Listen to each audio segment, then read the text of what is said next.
I'm Jannik Hanfman. I'm Ilya Marchenko. I'm Dennis Kudla. This is Sebastian Olfner. It's Mark Andrea Whistler. I am Francisco Cerundolo. And you're listening to the gametolovepodcast.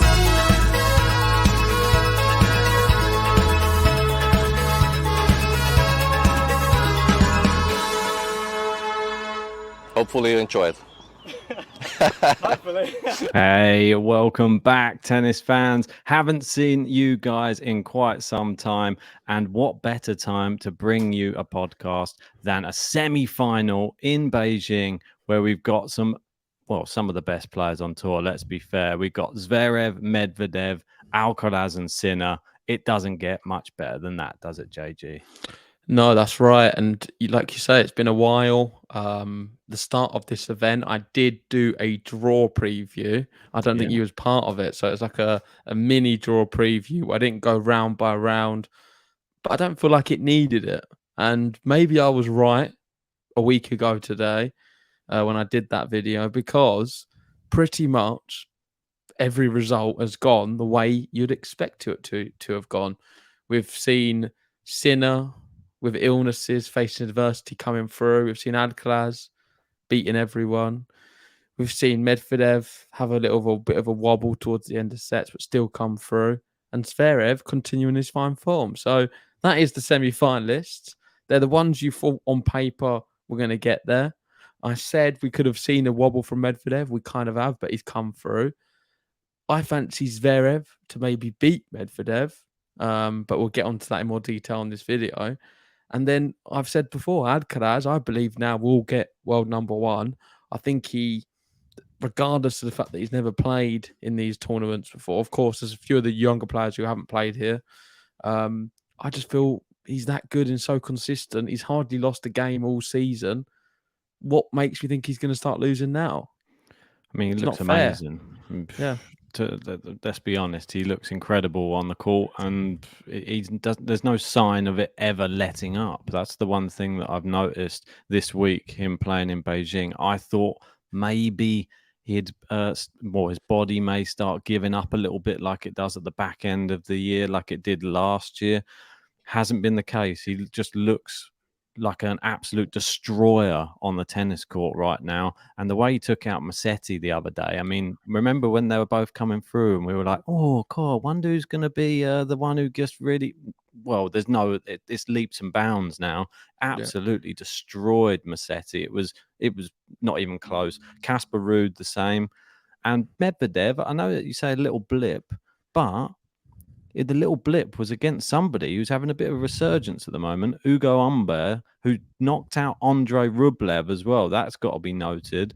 That was an impressive performance. And Humbert playing some of that great tennis that we knew he was capable of when I had him in my top 10. That was probably 2 years ago now. But I think he played absolutely fantastically well against Medvedev. And Medvedev just proves, well, he was my favourite for the tournament. I know you had Alcaraz, I had Medvedev, and he had the gauntlet to run Medvedev. And he still may have one last thing to do, and that is get past the like of Sasha Zverev. And look how well he's playing at the moment. Yeah, let's get into it. So we've got Ollie saying, what a lineup. Beijing 2023. Alcaraz, Sinner on the top, and Zverev, Medvedev on the bottom. Predictions. Well, we're going to get into our own predictions towards the end, but let's build the narrative. We'll start with Carlos Alcaraz. I feel like you've said already everything what needs to be said about him, but Casper Ruud, he's just played him in the quarterfinals. It wasn't the match. Them two, it feels a little bit like the Tsitsipas Alcaraz matchup. It's straightforward. Head-to-heads for love. Very straightforward, as Jose Morgado says. 12th semi-final of the year for Alcaraz in 14 tournaments. His 9th top 10 win of the year in 12 matches. Ruud was never going to trouble him in these conditions. No. Yeah, and the one thing that I'd actually agree with you on, I know from our last countdown episode, which I know you're saying I don't really care who else qualifies for Turin for the ATP Tour finals. And I'm sort of seeing where you're coming from a little bit at the moment. Obviously, I said, and Zverev. I think that you could probably say, and Sinner. And then after that, no. That's the way I'm No, I wouldn't include Sinner. Maybe, but you know that he's more of a consistent performer at the moment than the other people in that list. You say that, but come tomorrow or early hours, whatever time it's going to be, after he's just lost to Alcaraz 6-1, 6-3 or something, we're going to start then saying he's not quite there.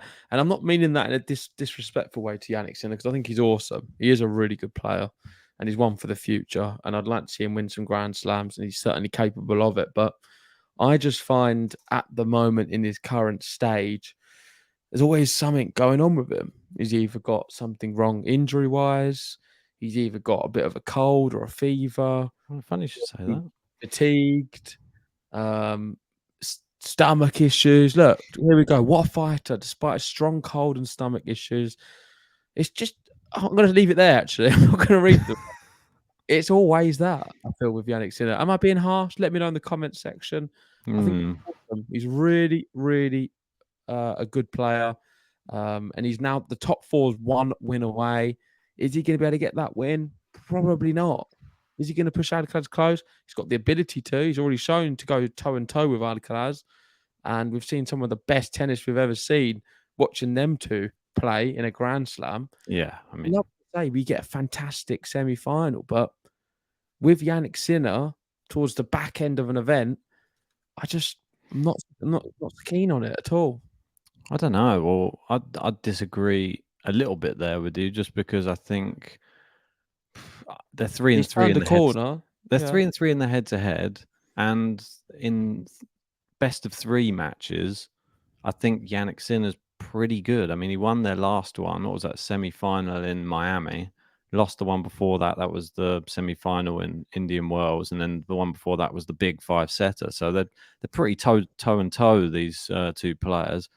If he's got a strong cold, I mean, the way Alcaraz is playing, if he shows any sign of weakness, Alcaraz is going to blow him away. That's the way it looks this week. Alcaraz is doing everything right, and how hard he hits the ball. And just watching like Hanfman in his first match, just watch the ball just fly past him. I mean, there's nothing you can do about it. He's just that good when he's on his game. Alcaraz is pretty much unstoppable. But we have to see if he's on his game. Semi-finals, though, has been a bit strange for him. Do you not think? The one against Medvedev, US Open, the one against Djokovic, Roland Garros, the one against Sinner, like you said, where he lost. Alcaraz had some strange semi-finals this year. All of them against some of the best players in the world. So it's not like a big criticism, but I feel like the nature and the way he lost some of them was a bit surprising, especially that last US Open one. So let's hope we don't see a repeat of that. But like you say, I think if he plays 80%, he'll be all right. He'll get through Jannik Sinner. I think you're right in saying it's tight based off the head-to-head. I just find when Sinner is having a few issues injury-wise, or in this case, sickness, he's never going to be a match. Yeah, I mean, it's a real tough one to call. I mean, I feel that Alcaraz, No, I don't think. I'm saying it's not a tough one to call. Yeah, I don't think you think it is. I don't think it is a tough one to call. If he wasn't sick, I don't know if it all depends on if Alcaraz comes out with a top level and Sinner is sick, it's not close at all. If Alcaraz's level is not quite there and Sinner's maybe feeling a bit better, I think we will get a competitive match, and that's the elements that have to be on point for us to get that type of match. Though, do I think that's going to happen? Wait and see. I'll give my prediction in a minute, and I'll tell you how I think it's going to go. Right, let's move over to Sasha Zverev. He's someone on the countdown you said should be included as the full favourite to win the ATP finals. We'll speak about that on the next episode of the countdown in more detail. Yeah. I tend to agree a little bit. I think he is coming back now to a level. He's obviously already just won in China, beating, who was it? Shafulin, I believe, in the final. Yes. Told you to come back. Wasn't the most challenging of draws. But he's certainly been on a really good run. US Open, he beat Sinner, lost to Alcaraz then in the next match. And he's not really been losing many matches. Before that, the only players he's lost to is Alcaraz and Djokovic, really, for some time. Before that was Davidovich Fokina, start of August. But he's certainly back. He's playing a lot of tennis matches at the moment, so I think he's getting his match fitness up. He's just beaten Jarry, a player who I was anticipating to do very well um, in Beijing, purely because of the altitude. It does favour the big servers, big hitters, and Jarry's looked really good. Zverev is someone who's famous. He said a few years back, I think in 2019, that he loves the conditions here. It really suits him. And that's why in the draw preview, I actually had Zverev going further. And the picture we see on the screen, Alcaraz Zverev, that was my final on my preview before a ball was hit. And I think that is really, really likely. I feel like I hit the nail on the head back then because we've not seen many surprises. Everything has gone exactly how I expected it to go this Beijing. It has. It's all sort of fallen into place, and we've got the four like form players. Let's say I think Zverev. When I was watching him the other day when he who's it? No, Fokina. It was an incredible match against Fokina. I mean, give Zverev credit. He's been to 3 sets every single match in this tournament, and they've not been easy matches. He's been losing tie breaks and still winning matches. Yeah. I mean, that's not normal for Zverev to be losing tie breaks so much. But the match against Fokina was on, and this was like top form Fokina. And the one thing I noticed about Zverev, and it's something no one really gives him as much credit for, is he's just got a dog inside him that he just chases everything down. He gets everything back, and he has like that winner's mentality, I think, in that sort of respect that you don't really see with some of those other players. I don't even think Sinner has that same fight that Zverev has to just come back into a point and just salvage a dead ball and then win that rally after 30 shots or something. I think Zverev has that, and he's been showing it this week. Yeah, certainly. I'm not sure where he is in the live rankings now, but I'm looking like he's inside the top 10 at the moment. Most likely that's going to get higher and higher. And Zverev, you can officially say, is back. And you'd expect him to be in 2024, I don't know, knocking on the door, I guess, of some of them top players and competing with the very best. We might see some big matches with the likes of a Djokovic or an Alcaraz next year again. Yeah, you can see him there just outside. He's on 3,450 points. If he was to win this tournament, he would go all the way up to 3,770. So he would be able to move up to 9th. Yeah. So not that great, but still, it's one person. Casper Ruud, somebody who I didn't have in my top 10 come the end of the year, I think. So that one's looking quite good at the moment. Tsitsipas, I mean, less said about him, the better at the moment. You called it. You said Jarry's going to beat him. He beat him. We both said we don't know what's going on with him at the moment. I'm not going to speak about him again on this one. He hasn't got further enough in the tournament to warrant. We'll save that one for the countdown. Let's speak about Daniil Medvedev. Yes. Brilliant. And his match is going to be against Zverev. And they played, let's bring this up because they played very recently. Let's see if I can find it. I believe it was at Cincinnati in the quarterfinals. Correct. And yeah, here it goes. And Zverev beat him 2-1. So the last time they played, it was on a US hard court in Cincinnati before the US Open, and Zverev won. Yeah. Do you read anything into that? Yeah. They played a lot of matches. And they've played, it's 9-7 in the head-to-head in favour of Medvedev. I think this is such a close match to call. Are you bored as well of seeing which feels like the same matches all the time? There was a tweet I think Vance put out, and it seems like he said it seems like every other week we get Zverev Dimitrov or Zverev Medvedev. Is anyone a bit tired of these two matchups? So we've had Zverev Medvedev 5 times this year, and Zverev Dimitrov 4 times. Yeah, it's a lot, isn't it? I mean, fair play to Dimitrov. I mean, his name wouldn't be in that list, I don't think, unless he'd been playing well. And he has been playing fairly well. So I'll give him a bit of credit, Dimitrov. He's been going a bit deeper in some tournaments. But I don't think you can be bored when you've got someone like Zverev and a Medvedev on court. They're quite fiery characters. I quite like them. And I never know who's going to win. And that's the best thing about that matchup. And the head-to-head shows it. Very unpredictable. So, yeah, I agree, and that's why maybe we shouldn't read too much into that last match. But what we can read into, I guess, is Medvedev's form, because a bit like Alcaraz, he does look very unbeatable. Yeah, Um, that's the why only I had person him. to beat him recently is Novak Djokovic. Before that, we obviously had the one against Zverev. He had the weird one against Dimonor, which he put right in this event. But really, these hardcore events, he's beaten some good players en route. Brushed past Rublev, didn't it? The US Open, Yeah, and that didn't look like much of an issue at all. Beat Tommy Paul, which I think is actually a really tough opening round, and then yeah, Dimonor, in which he had to serve for the first set a few times and ended up going to tiebreak, I believe, and then got through yeah, Humbert, who's in form. yeah. So Medvedev, I think, is there or thereabouts for Alcaraz.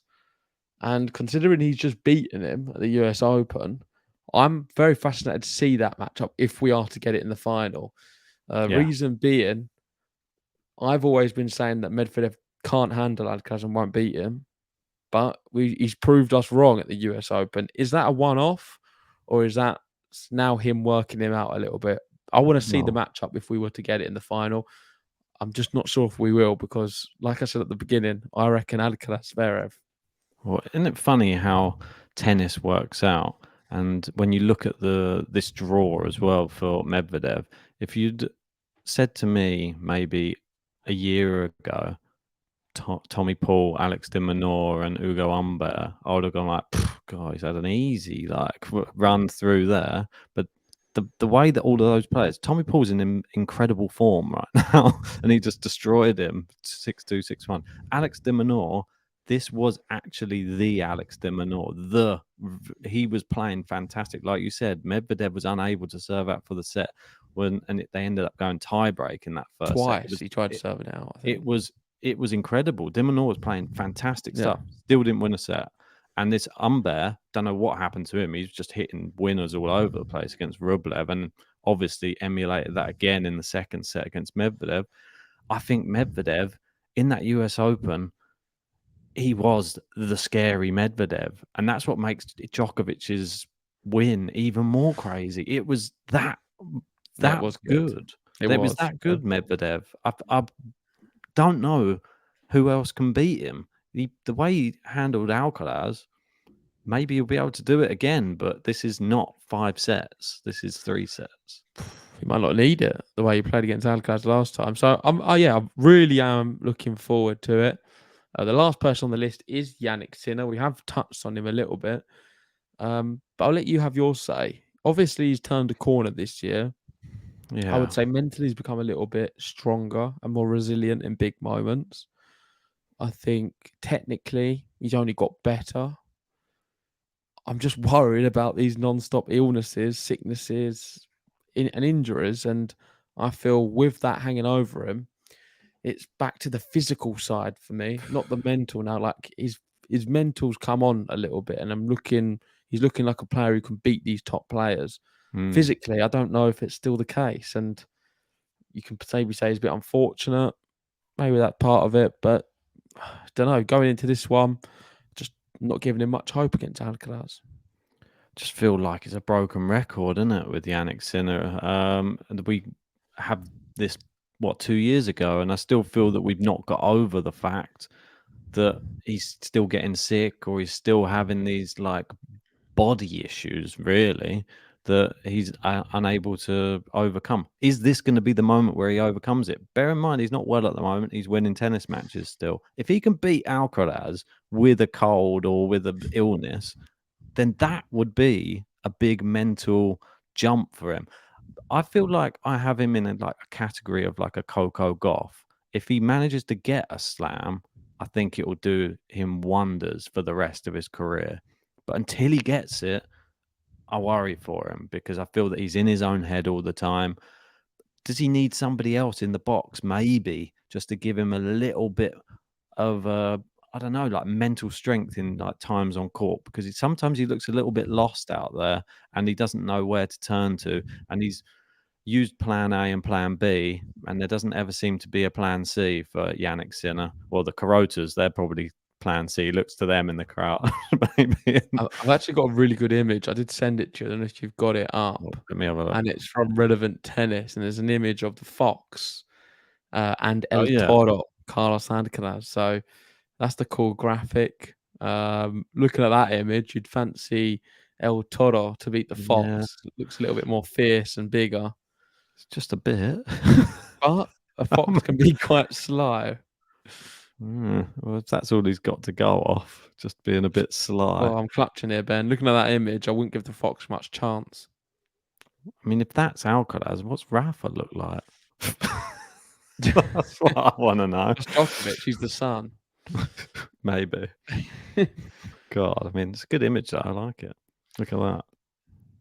All right. Elton. Anyway, let's get to the predictions. With enough of the talking. I'll leave that on, actually. Faffing about. Love Yeah, that we'll one. start with this one.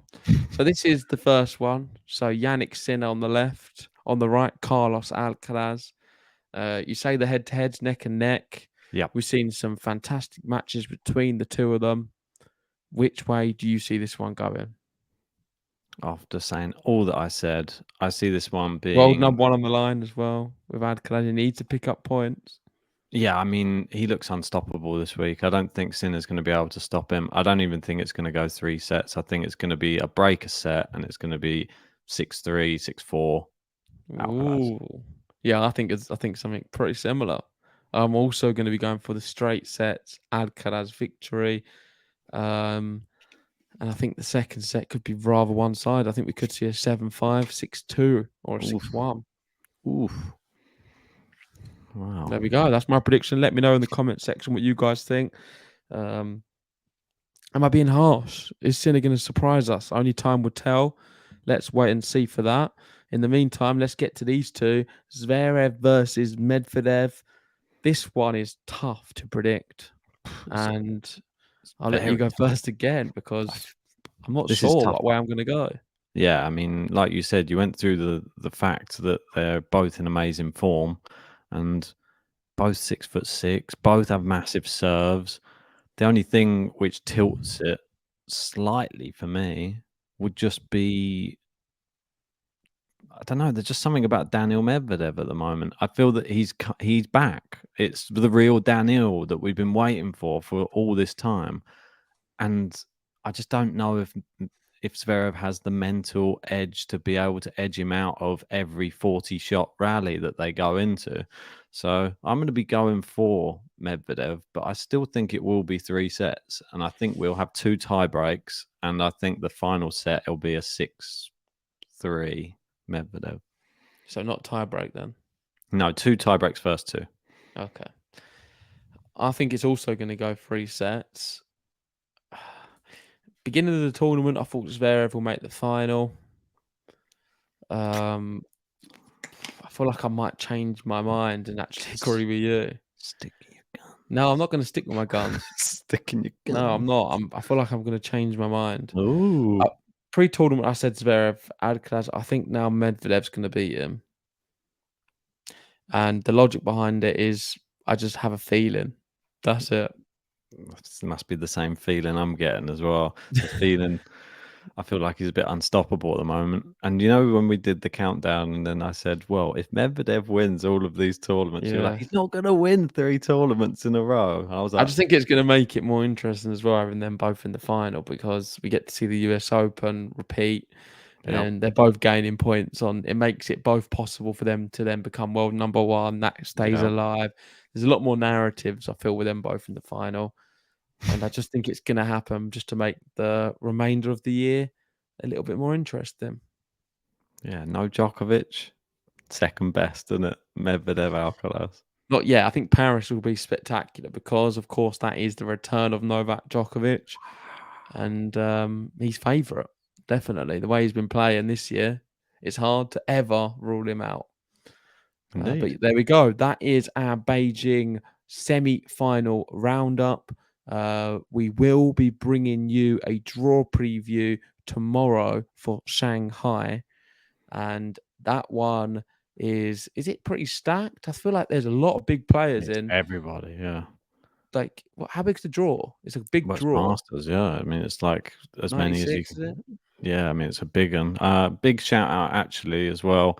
I know that we don't normally do it, but well done to Sebastian Offner. He got to the semi-finals in Astana. He beat Dominic Thiem in an incredible performance. He went out to Manarino, but he has cracked the top 50 for the first time in his career. I don't want to say we had anything to do with it, but since he met us, his career has been on the upward trajectory. I mean, ask Karatsev, ask Offner.